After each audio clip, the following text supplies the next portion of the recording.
Okay, so I'm just going to show you how to thread the machine. It has to be threaded the right way, otherwise it will come up with C6 error message.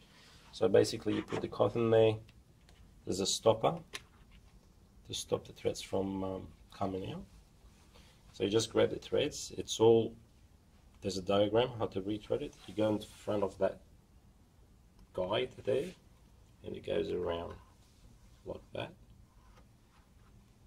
Like that. Normally I just hold the threads there, and when it comes up to there I just put pressure, I'll just push it down and you can hear like a click.